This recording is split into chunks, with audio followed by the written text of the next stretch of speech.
Well, Grandpa Maxwell, that was my grandpa on my mother's side. Grandpa Maxwell had an anvil. How many of you guys been around long enough, you know what an anvil is? How many of you guys ever beat out anything on an anvil? He used it as the base to straighten things out. If some tool or something got bent or twisted, he could take it to the anvil. Sometimes just take a sledge to it and beat it out straight. Other times the piece was too stiff. And he would heat it up with a torch or put it in the kiln and he would beat it out straight. It was amazing. I watched him one time as he wanted to make a new blade for his bush hog. Do you guys even know what a bush hog is? I'm sure some of you old guys do. Bush hog. And so first, he cut it out with a torch from this big plate. He's making his own blades and stuff. He made everything. In fact, he worked for the Frisco Railroad. You know that thing? You know that coupling, that hydraulic coupling? I'm just going to go on record and just tell you, my grandfather was the co-inventor of the hydraulic coupling. Oh, really? And he didn't get a penny for it because he was under contract for Frisco Railroad. How about that? So I could have been rich, but if I'd been rich, I probably wouldn't have been a preacher, would I? So anyway. So he cut, I watched him. He cut this new blade out of a big plate of steel, and then he ground it to size and shape, and then he heated it up, and then he took it back over to the anvil, and he beat it. He beat the shape into it so that it would have the bend that it needed to cut grass and throw it. And he was just clever about that. He knew how to do it. Each step he spent time on the anvil, and it took blows from his sledge. Grandpa seemed to know just where to hit it, how hard to hit it, how many times to hit it, how much to heat it up, when to cool it down. And God is like that, isn't he? How many of you ever been to the anvil and God had you on his anvil? Yeah. It's not fun, but the finished product is a whole lot better than it was before you started. That's God. Interesting. You say, why in the world did you tell that? We're talking about Job. Well, the anvil, in a case like that, never seems to be affected. I always was amazed. But I guess if you were to take and heat the anvil up hot enough, you could probably bend it too. But it just never seemed to be affected. Oh, we get a few scars on it, but it was always there. And in our passage that we've been studying, Eliphaz, Bildad, and Zophar have given up. They have been beaten on Job, and he's been like an anvil. Even though he's scarred and he's sick and he's just going through just so much pain and so much loss, he is still not going to admit to sins he didn't commit, and he's not going to concede to the accusations of these three accusers. So when we pick this up, turn your Bibles to the 32nd chapter of the book of Job. And I want to just commend all of you for sticking with us as we study this book. As I've said before, Jerry and I both said it, most of the time when people study the book of Job, they just sort of tell the story. They do chapter 1 and chapter 2 and then chapter 38 to 42, and they just tell the beginning and the end because it's so long and the stories seem to repeat. But the truth is, you guys have stuck with us. And I think you have found out that as we read it and look at it, there's something that's being said by each one of these people. Part of it is true, just said out of season, said at the wrong time, to the wrong person, under the wrong circumstances. If there's anything we're learning, is that sometimes even the truth needs to be held for a moment. When somebody has, let's look at it this way. Let's say we've got a 19-year-old son whose father has told him 1,000 times to behave himself, stop running with the wrong crowd, stop drinking, don't be tempted by all these drugs and everything, stay away from these, fast cars and fast women and all that. And he tells him that and then lo and behold, the kid has a terrible wreck. He's in the hospital. Now, there is a truth that needs to be told to that young man, but is it the time to tell him while he's hanging on with his life? You see what I'm saying? So there's a truth to be told, but there's a circumstance and a time and a season for that, and we have to be very careful. If we've learned anything from the book of Job, we've learned that even though these guys are saying a lot of the right things, they're not saying it to the right person. They're not saying it under the right circumstances, and they're certainly not saying it at the right time. So here we have him. He's Job, And he is discouraged, disappointed with God, disillusioned with life, dismayed at his so-called comforters. That's who these guys were that showed up. They were there, his friends, to comfort him. They did some comforting for a few minutes or a couple of days. I guess they actually sat there for a few days, didn't say anything. But they couldn't help themselves. They just had to start giving their opinions and start giving their correction and start laying it on the line as thick as they could. And so his three friends, now we come to this section in chapter number 32, and his three friends are done talking. Back in chapter 31, Jerry showed us this last week, that they weren't going to say anything. Chapter 32, verse 1, these three men ceased answering Job because he was righteous in his own eyes. They're done with him. They beat on him like an anvil. He hasn't yielded anything, and so they're done with him. So here we are with Job going through all of these things, and not only are his three friends done talking, he is done talking. Job doesn't say anything else for the rest of the book, and there's quite a few chapters left. He doesn't think he's getting anywhere. Those three men don't think they're getting anywhere.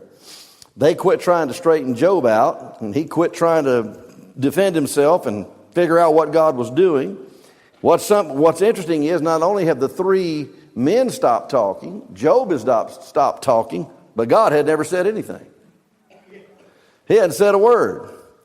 Job is asking questions. He's complaining of his pain. He's begging for an explanation. He's seeking an advocate. And in general, he is dumbfounded as to why all of this has happened, but not a peep from God.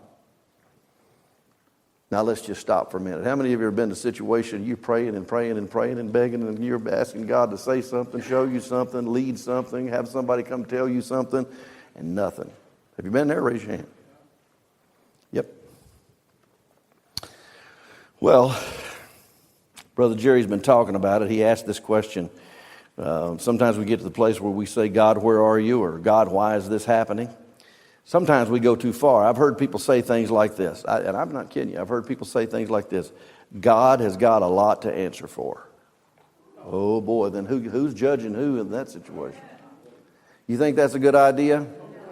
Did Job ever get there? No, he didn't. The Bible says clearly he never charged God foolishly with his mouth. I don't care how bad the pain, how big the trouble or anything.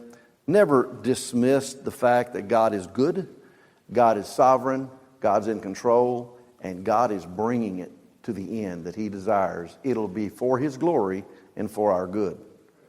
If we read ahead in Job, does Job end up okay? Don't forget that. This is so very important. So we find in chapter 32 there's been another bystander, a young man that's been listening to all this banter. He has heard the three men. He's heard the responses of Job. He's satisfied neither with the accusations of the three nor the discourses of Job. It's time now for age to give way and let a man of the moment talk. I think we're kind of like that in this world today. We need to say that there were, no doubt, many more that heard all of these interchanges. I think we might have it in our mind that there was Job, and there were the three men, and now we find out there's another man, Elihu, and that's the whole crowd. No. Everybody knew who Job was. The news would have spread everywhere. Everybody knew what was going on. We know that for a fact. And why is this? Because Job, when we read the last chapter, Jerry taught us last week, that the people who used to hang on every word that he said and his wisdom now are mocking and ridiculing him. So in other words, somebody's out there, there's mockers, there's people that are ridiculing. He even goes on, and Jerry was very clever to point this out, that there was a group that Job said he wouldn't even count on to take care of his sheepdogs. And now they are the ones that are mocking and ridiculing and laughing at him. So that is really, really interesting. So there's a lot of people that are there that are listening. But now then we come to this young man who's been sitting beside, and he's been listening. He is, let's read it in verse number 2, but the anger of Elihu, the son of Barachel, the Buzite of the family of Ram, burned against Job. His anger burned because he justified himself before God. And that's what the other three said. They said he justifies himself before God, and Elihu says the same thing. Now, I want to pull over for a moment. You know, we've asked this question, when did this book of Job take place? When did the events happen? And there's been all kinds of suggestions. This man's name is very significant and tells us a lot about when it happened. This is an evidence about the timing of the book of Job. Buz, B-U-Z. By the way, the man who had a son named Buz, his other son's name was Uz. Now, they must have been running out of... You had two kids, you named one Uz and the other one Buz, but you really are... Either you're not thinking very long... It must have been from Mississippi. We know that the toothbrush was invented in Mississippi, don't you? You know that. The toothbrush was invented in Mississippi because if it had been invented anywhere else, it would have been called a teeth brush. Hey, I can say that. I'm from Memphis, Tennessee, and lived a lot of my life in North Mississippi. So if I offended you, don't be offended too long. All right. So here's what we know. Our whole story takes place in the region or the land of Uz. This man Uz and Buz are Nahor's son. Who was Nahor? Abraham's brother. So these boys are his nephews. That kind of gives you a little bit more about the timing of the book of Job. Once again, it tells us there was no written record, there was no written testimony, there was no written law. As I've said many times, Job was going through everything he went through without Romans 8:28. And so all he had was the oral tradition passed down to him from people like Abraham, Isaac, Jacob, and so on. So this is just really, really interesting. Back to Elihu. We're going to look at him. First thing I want you to see is Elihu's claim. And here's his claim. This is a young man. His claim is this. Here is why God is speaking through me. And he's pretty bold about this, and we're going to look at it. He says, God's speaking through me. Point number 1 under there, you can write it down ahead of time. We're going to read verse 1 through 7. He was angry. And here's how we know that. These 3 men ceased answering Job because he was righteous in his own eyes. But the anger of Elihu, the son of Barachel, the Buzite of the family of Ram, burned against Job. His anger burned because he justified himself before God. And his anger, there it is, anger, anger, anger. He keeps saying it. The King James says wrath. His anger burned against his 3 friends because they found no answer and yet had condemned Job. And Elihu had waited to speak to Job because they were years older than he. And when Elihu saw that there was no answer in the mouth of the 3 men, his anger burned. So Elihu, the son of Barachel, the Buzite, spoke out and said, I am young in years, and you are old. Therefore I was shy and afraid to tell you what I think. I thought age should speak, and increased years should teach wisdom. Well, the book of Proverbs says that, there's wisdom in the grayness of the head. It says that, people normally, under normal circumstances, as the days go by, and as we get older, what's happening to us the older we get? We are beginning to have all kinds of experiences, right? And our experiences teach us things. Well, they're supposed to teach us things. Sometimes we don't learn really, really well from our experiences. So here's what we have in this passage. First of all, he was angry with Job because the same reason the other 3 were, because Job justified himself. At least that's what they were hearing. Job is justifying himself. He's vindicating himself. He's saying, I haven't sinned. I haven't done anything wrong. And so his interpretation is Job was looking for vindication for himself and not vindication for God. So therefore, Job's personal interest seems to be more important to Job than does God's interest. So in all of this, Elihu is saying, it looks to me like Job's only thing that he is interested in is himself and defending himself and trying to get God to do this or that. He's not worried about God's glory at all. The next thing he was angry about is he was angry with the 3 friends. Why? Because they did not rebuke Job severely enough. Now, have you guys been here most of this session? Those of you that have been here, we've been studying these, Eliphaz, Bildad, Zophar. I mean, they're pretty rough on Job. I mean, they were relentless in their accusations, and they got louder and they got shorter and more direct as they went on. Elihu says, I've been listening to you guys, and you did not rebuke Job severely enough. In other words, put in our vernacular, they were pussyfooting with all the crimes of Job. They also gave up when they should have kept on grinding him down. That's what he thought. He thought you're just a pussyfooter and you should have ground him down some more. Letter C, he was angry because Job's reputation was not sufficiently defended in his view. Or because God's reputation, he was angry because in his opinion, God's reputation was not sufficiently defended. So for 30 chapters, these men have let Job off the hook. That's his opinion. And it's time to put him in his place. God is great, God is righteous, and Job is wicked. That's what Elihu, that's his whole point. And we've got to make sure that we get Job in the right place. Then he was something else. Now we got to give him this. He was patient. I want you to look at that right down there in verse number 6. So Elihu the son of Barachel goes on, I am young in years and you are old, therefore I was shy and afraid to tell you what I think. I thought age should speak and increased years should teach wisdom. So in other words, I was patient. I waited. I bided my time. I'm young. I let the elders speak. I knew that aged people should be wise and should be heard, so I let them speak. I didn't say anything. No interruptions. I didn't say anything to them, didn't say anything to Job. But it looks to me like they've run out of gas. They don't have anything else to say. And they have not brought Job to his knees. And he says, just step back. I'm going to take care of this. Basically, that's what he is saying. Look under number 2 there. Here's what he's saying. We're going to read it verses 8 to 10. But there is a spirit in man, and the breath of the Almighty gives them understanding.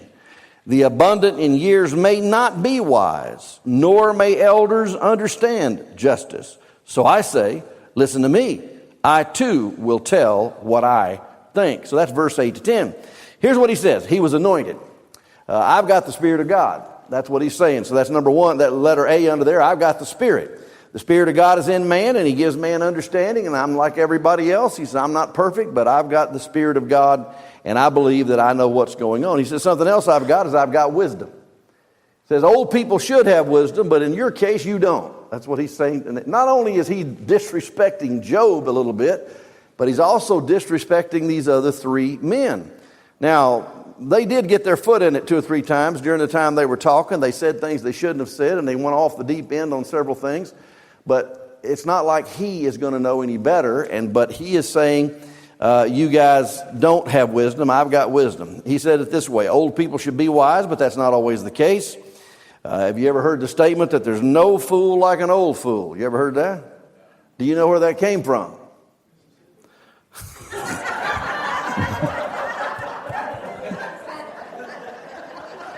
That's good. That was really good, Jerry. That goes all the way back to 1546. In England, a man by the name of John Hayward, and I've got to look this up. I did not know this was true. A man named John Hayward had made a book, a collection of all the English proverbs. That's the only place that they can find that statement, and it has no reference to why he said it. But let me give you some Bible verses. Psalm 119, verse 100. You know what it says there? Now, this is King David, and he's writing. Now, was King David a wise man, yes or no? Yes. He was. Now, he wasn't perfect, but he was wise. Now, watch. Here's what he says. Psalm 119, verse 100. I understand more than the ancients because I keep your precepts. In other words, he says, I'm trying to live an obedient life, and I got a lot of people that are older than me that are just taking things with a grain of salt, and they're not paying attention to what God really wants. He says, the truth is I have more wisdom than they do. Well, the Bible says in Psalm 119, verse 130, it says that the entrance of thy word giveth light, it gives understanding to the simple. In other words, it'll make you smart. Taking in God's word and obeying it, it will make you more intelligent. So he's basically saying that. And then Solomon, he wrote Ecclesiastes, and when he wrote Ecclesiastes, he said a lot of good things and a lot of silly things, but this was a good one. He said this, better a poor and wise youth than an old and foolish king who will be admonished no more. A king who cannot be corrected, can't be admonished, can't be shown the right way, or cannot receive wisdom. You know, when we get beyond teachability, we're in trouble. You know that? We are. You know, there's always somebody wiser than us, and if nothing else, we just pick up the Bible and start reading, we'll find out we have not got it all figured out. So he was angry. He was anointed. This is what he is saying. Now look, let's get this in our mind. What's he saying? So here's my claim to why I can speak on this subject. That's what he's saying. Here's my claim. I'm angry, and I'm righteously angry because God has not been respected in the life of Job and in the life of these three men. He says, and I tell you what, I've got a right to speak because I'm anointed. I've got the Spirit. I've got wisdom. And then he says, finally, I've got something to say, so listen to me. He believes that he is really speaking for God. Now, number 3, and then he was aroused to act. Now, he said, I've been watching, I've been listening, now I'm aroused to act. I'm going to read this quickly, verse number 15.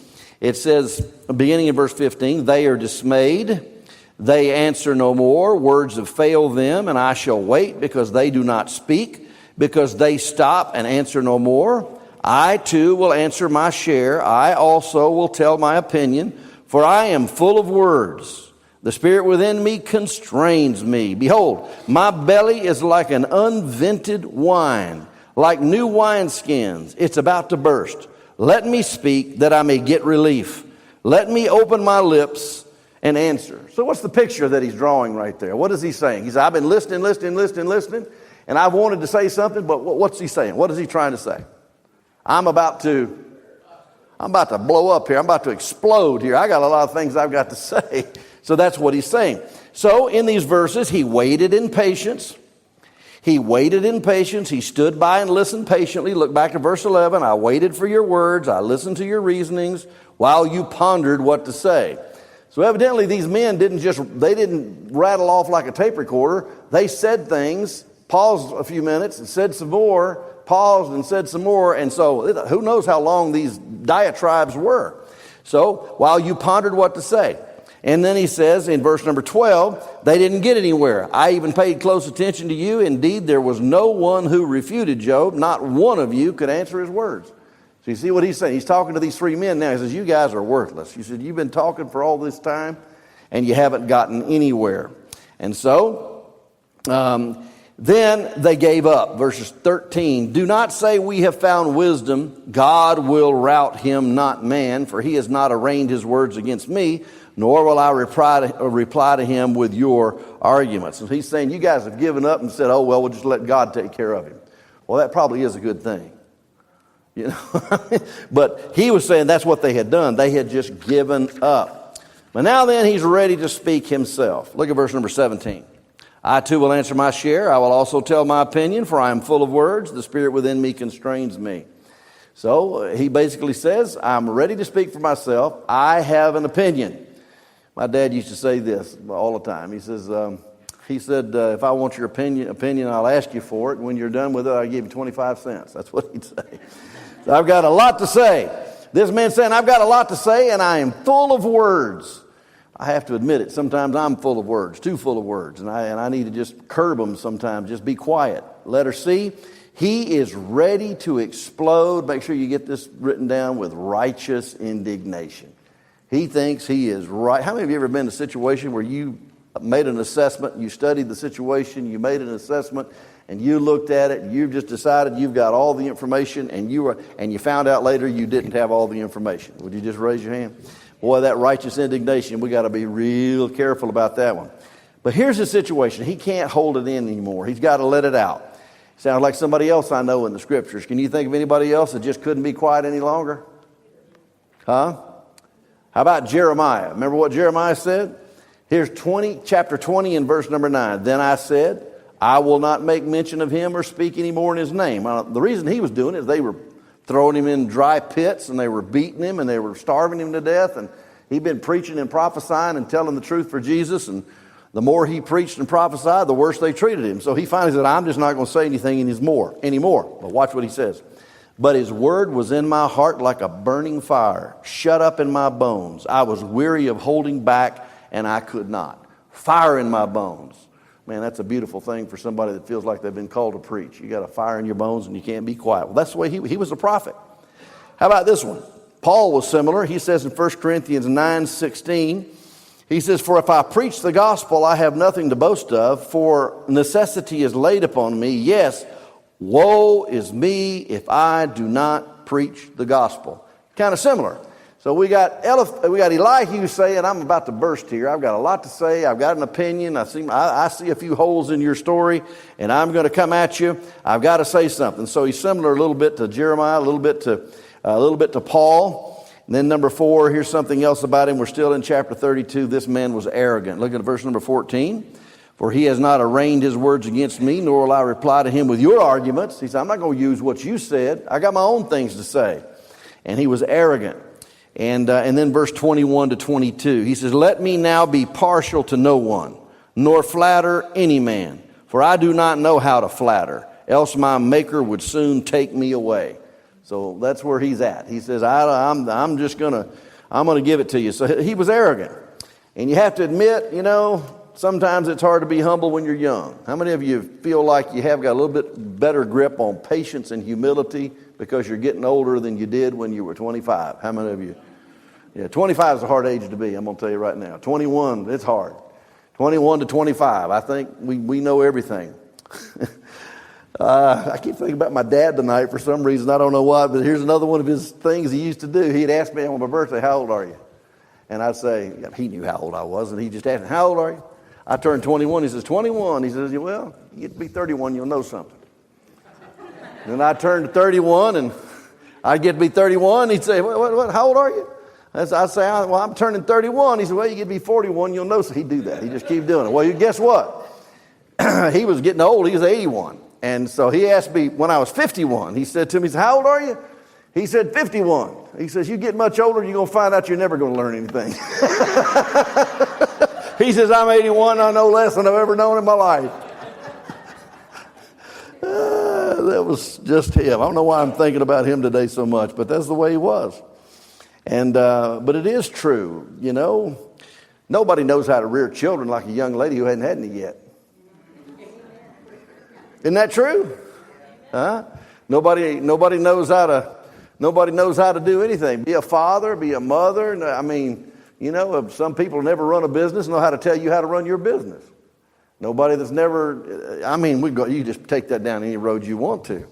But, youth has a lot of wisdom. They think. So sometimes it's hard to be humble when we are young. Letter A, he called Job by his name. Jerry, thanks for mentioning that. He called Job by his name, Job, 7 times in this diatribe in chapter number 33. 7 times he is going to call Job, Job. Did you know that not one of the other 3 ever said that?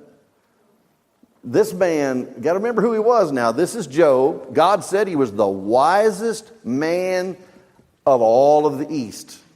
He was godly. He loved God, hated evil, and did nothing but good. He was generous to everyone. He was a good man.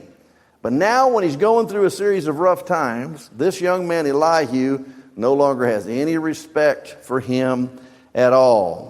So in those days, young men did not so disrespect an elder. Even those 3 friends did never address him as Job.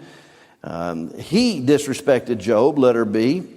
The man that had been the most respected man of the East, Job 1:3, was nothing to Elihu. Now let me just make a modern day observation. I'm afraid today's world cares nothing for the reputation of our forefathers.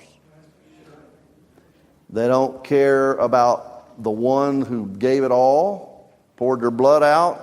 What does it say in that one writ? Their sacred honor and so on. Life, blood, sacred honor. They poured it out for us and be able to be free.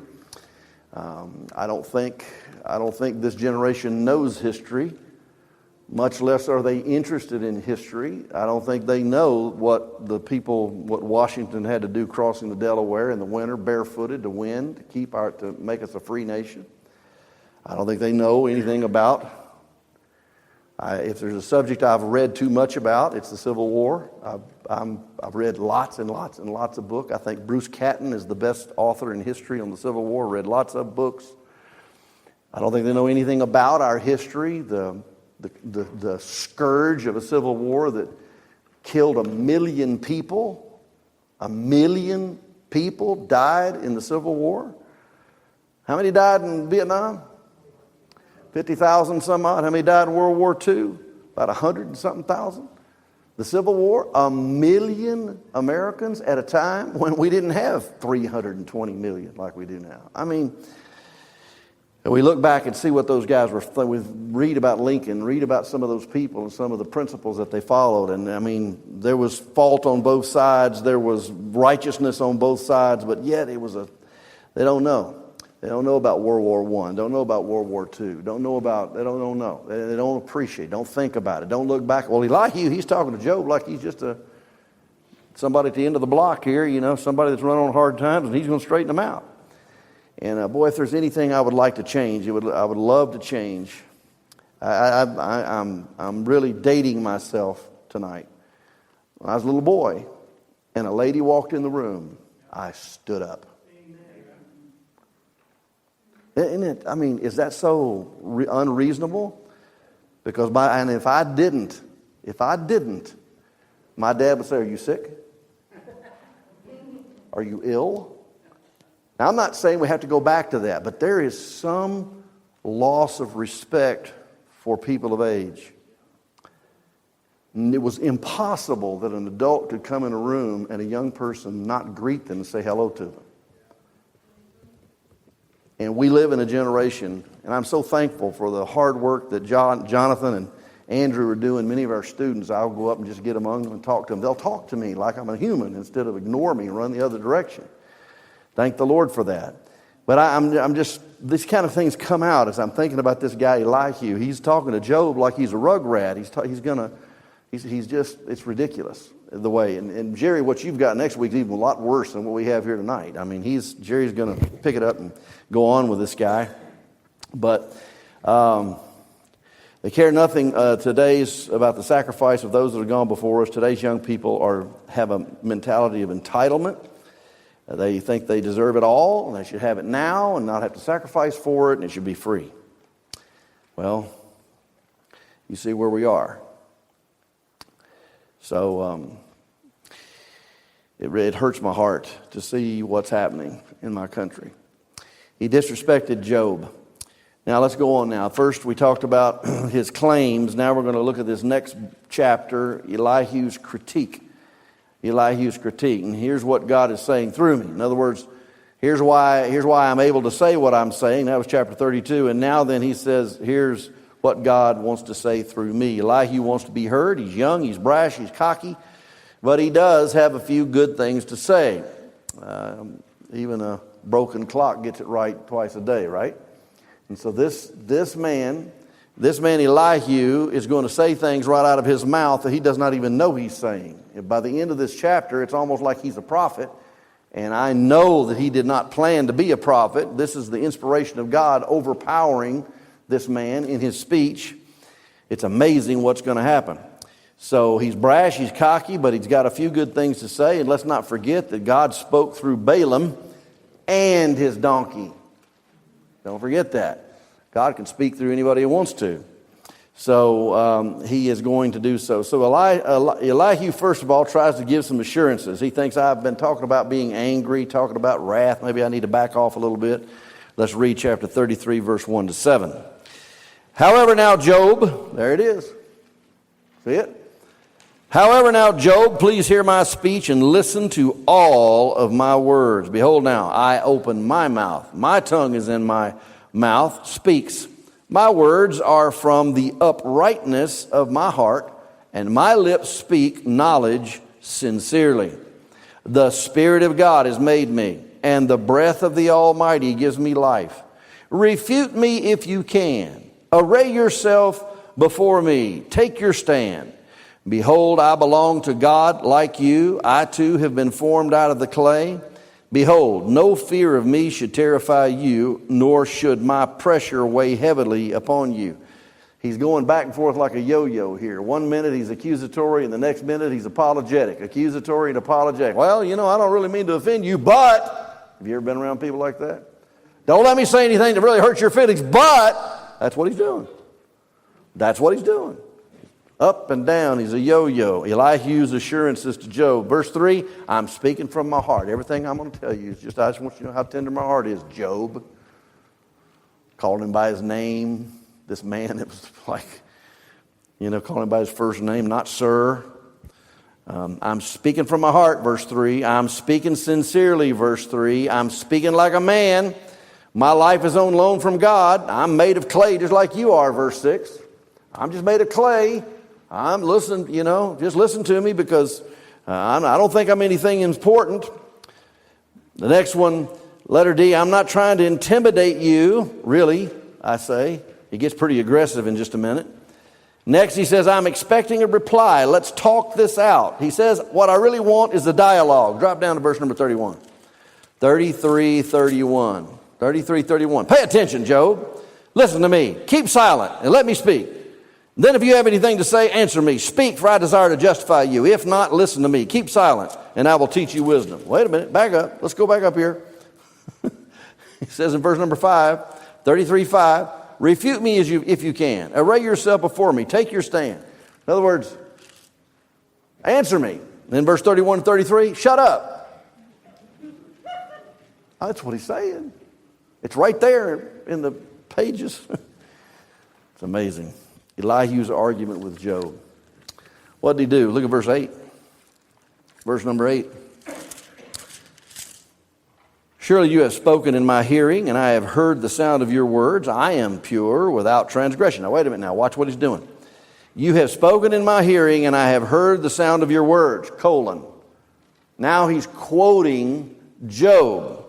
I am pure without transgression. I am innocent, and there is no guilt in me. Behold, he invents pretext against me. He counts me as his enemy. He puts my feet in the stocks. He watches all my paths. That's what he said. That was the quotation, or his version of the quotation of Job. So he took Job's words to mean that Job thought he was sinless. So he misquoted him, verse 8 through 11. He bent his words. We must be very careful about the difference between what a person says and how we hear it. How many of you thought you were communicating clearly to somebody about something that was pretty important, and you were communicating clearly, but they heard something completely different than what you actually said? Have you ever been in that situation? How many of you have been on the other side of it? Somebody, why is this? Steve Miller ought to be here tonight. Steve Miller's got a book. It's called How to Say Anything to Anybody, and he's like conquered it. It's really good. And it's a book about, and it talks about the fact that once the temperature goes up and the tone goes up and the anger goes up, communication goes way down. You neither hear what the other person is saying, and you neither understand just how loud and how vicious you are in what you're saying. You ever been in that situation where a conversation quickly, diminishes from a conversation to an argument and a debate? How much do we accomplish in a debate with anybody in a one-on-one situation? How much? How about an argument? Do we get anywhere in an argument? Does whoever yells the loudest and has the last word win? Does the other person cede the victory to you and say, well, you out-yelled me and you must be right? Never happens, does it? So basically, it has to stay on the level of a conversation. And so this is where we are. He heard what Job had to say, and he took it to mean Job was saying, I have never sinned. That's not what Job said. And it's not what he meant.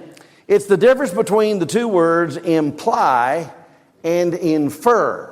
Do we have any English people here tonight that you're English, you're a literature student, and you have studied enough to know the difference between those? If you look them up, a lot of people think they're synonyms. Imply, infer. They are not synonyms. They are not. I imply and you infer from what I have implied.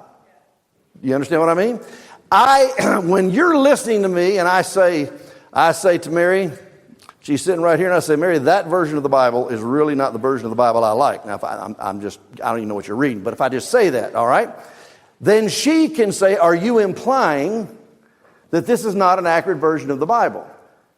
And then on the other hand, I could say, you're inferring that that's what I said. You see the difference? There's two. In other words, I can say something, and you can think I'm implying one thing or another. But what you're actually doing is hearing what I'm saying, and you infer that I implied and said something that I really didn't say.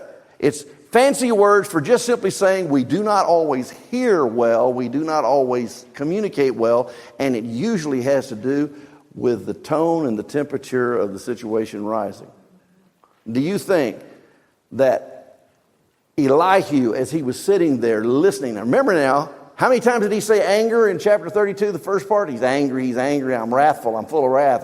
Do you think he was really hearing what Job was saying really, really well? No. So he thought Job was implying that he was sinless. I didn't mean to give an English lesson tonight, but it's very important for us to understand. We need to hear exactly what somebody is saying and be quiet long enough to let them finish saying it.